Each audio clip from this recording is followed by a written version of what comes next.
Olá, senhores, bom dia, boa tarde, boa noite a todos. Nós vamos dar prosseguimento hoje ao estudo da confissão. Estamos tratando da instrução probatória, estamos vendo o procedimento comum da tutela cognitiva, estamos no tópico da instrução probatória, já vimos a teoria geral das provas, algumas provas em espécie, estamos na confissão e vamos tratar de uma característica da confissão que é a irrevogabilidade.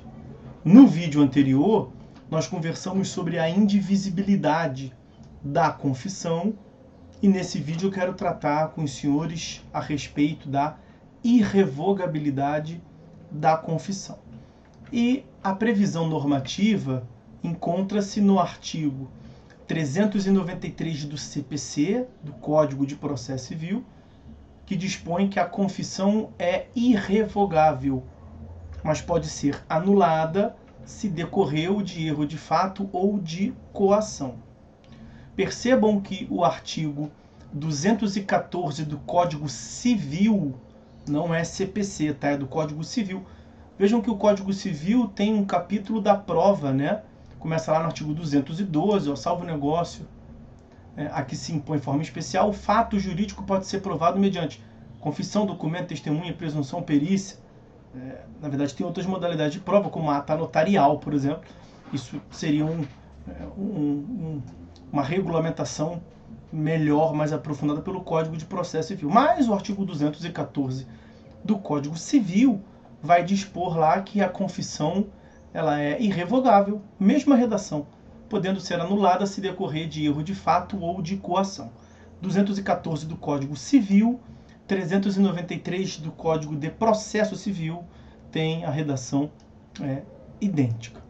Bem, então, senhores, o que nós temos é que admite-se a anulação da confissão se tiver decorrido de erro de fato ou de coação. Quero pontuar com os senhores que a confissão é, em regra, irrevogável. A exceção é a possibilidade da sua anulação. E quando é que nós teremos quais são os vícios que justificariam a anulação da confissão? Erro de fato ou coação. Erro de fato e coação são os vícios que justificam a anulação da confissão. Vejam, como nós vimos, um dos requisitos da confissão é que a vontade, a declaração, a vontade de confessar tenha decorrido de uma manifestação livre e consciente da vontade do confitente. Por isso que o erro de fato e a coação, que são vícios que se associam justamente a essa liberalidade, a essa vontade de confessar, justificam a anulação da confissão. Quero deixar bem pontuado que o erro de direito foi excluído, né? Quer dizer, uma má compreensão do confitente quanto às possíveis consequências jurídicas da sua declaração não invalida, não anula a confissão. O que importa é que a confissão tenha ali declarado de um modo livre e consciente fatos verídicos para formar o convencimento do juízo, né? Então, o erro de direito está excluído dentre as causas de anulação da confissão. E também o dolo. O dolo também foi excluído, somente o erro de fato e a coação. O dolo, entendido como astúcia, aquela fazer uma percepção equivocada no confitente, se o confitente tiver realmente declarado informações verídicas, informações fáticas, o que importa é isso, né? Então o dolo ele é excluído como uma das causas de invalidação da confissão, de modo que somente passa a ter relevância para fins então de invalidação do ato se tiver gerado um erro na confissão, ou erro de fato na confissão, ou a coação. Quanto ao veículo próprio para fins de anulação da confissão, veja que nós temos a ação anulatória, né? No Código de 73, antes disso, a primeira consideração é que a anulação deve ser buscada por uma ação própria, né? Então não é incidentalmente ao processo em curso que você vai buscar a invalidação da confissão. Você deve buscar por meio de uma ação própria que, a princípio, seria a ação anulatória. E aí chega ao ponto que eu queria tratar. No Código de 73, no sistema processual então já revogado, nós tínhamos uma pacificação, até porque tinha previsão expressa em lei nesse sentido, dizendo que a ação anulatória seria cabível até o trânsito em julgado da demanda na qual a confissão serviu como meio de prova. E após o trânsito em julgado da decisão de mérito, o veículo processual para se buscar a anulação da confissão seria a ação rescisória. Então, estava pacificado até o novo Código que até o trânsito em julgado da demanda onde se deu a confissão, até ali, ação anulatória. Do trânsito em julgado em diante, ação rescisória. Porque é a ação rescisória prevista no artigo 966 e seguintes do CPC, que é o veículo processual para fins de desconstituição de uma decisão de mérito transitada em julgado. Então, a rescisão de uma decisão de mérito transitada em julgado se dá mesmo pela ação rescisória. Okay? No Código de 2015, nós tivemos uma confusão gerada. Por quê? Porque essa referência expressa que eu mencionei para os senhores do Código de 73, ela não foi repetida no Código de 2015. Mas, ao fim e ao cabo, não vai ter como fugir.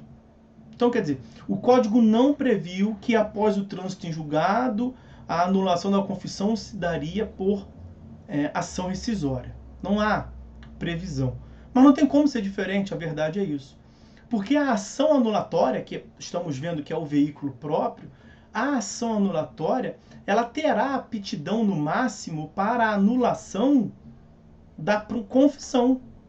Mas a decisão de mérito transitada em julgado não é alcançada pela ação anulatória. Quer dizer, a ação anulatória invalidaria, anularia a confissão, mas a confissão serviu de fundamento para uma decisão de mérito e a decisão de mérito está intocada. Então ela é inútil, a verdade é essa. Nós teremos aqui um problema de uma condição da ação, interesse de agir. É inútil, nesse cenário, a invalidação de uma confissão após o trânsito em julgado de decisão de mérito. É sem sentido, é água com açúcar, né? Então vem prevalecendo o entendimento que mantém tudo como antes. A ação anulatória é cabível, portanto, até o trânsito em julgado da sentença, no qual a confissão pode ser utilizada, mas ela não foi porque não teve trânsito em julgado ainda. Após o trânsito em julgado, o veículo processual adequado é a ação rescisória, e não tem como ser diferente disso. Ok? E aí, em que pese não contarmos com uma previsão expressa, a gente consegue inserir o cabimento da ação rescisória no artigo 966, inciso 5º. A decisão de mérito transitada em julgado pode ser rescindida quando violar manifestamente norma jurídica. Seria um caso aqui de uma violação de norma jurídica. Ok? Bom, para encerrar, senhores, vejamos o parágrafo único do artigo 393. A legitimidade para a ação prevista no caput, e aí nós vimos que ora será a ação anulatória, ora a ação rescisória, mas o que importa é que a legitimidade para fins de anulação da confissão, ela é exclusiva do confitente. Estamos diante de uma legitimidade ativa exclusiva. E pode ser transferida a seus herdeiros se ele falecer, o legitimado ativo, o confitente falecer, após a propositura. Então estamos diante de uma demanda de legitimidade ativa exclusiva, que é do confitente. Se em vida o confitente propôs a demanda para fins de anulação da confissão, e no curso da demanda ele vem a falecer, segue normal o baile. Vai ter a sucessão processual, os herdeiros serão habilitados e vai transmitir o direito à anulação da confissão. Mas ele tem em vida ter proposto a demanda. Se o confitente veio a falecer e não propôs a demanda, a ação própria para fins de anulação, O fato é que vai ficar como está. Não tem como os herdeiros originariamente dar ensejo à demanda e aí alegar, querer produzir qualquer tipo de prova, como uma prova testemunhal, vai saber, prova documental, no sentido de que o confitente queria ou foi induzido em erro de fato ou coação. Aí não vai ter como. Então é uma hipótese de legitimidade ativa exclusiva, que é algo excepcional, por isso que é importante pontuar 393, parágrafo único. O falecimento do confitente sem que tenha proposto a ação para fins de anulação torna inviável, portanto, o manejo da ação anulatória, ação para fins de anulação, porque vai ser insuperável a ilegitimidade passiva em tirar a ilegitimidade ativa de quem venha, sem ser o confitente, propor a demanda, já que justamente é uma legitimidade exclusiva dele, ok? Bom, então, senhores, é isso, vamos ficando por aqui. No próximo vídeo a gente continua o estudo da confissão, vamos ver as espécies de confissão, tá certo? Senhores, é isso, fiquem todos com Deus e até uma próxima.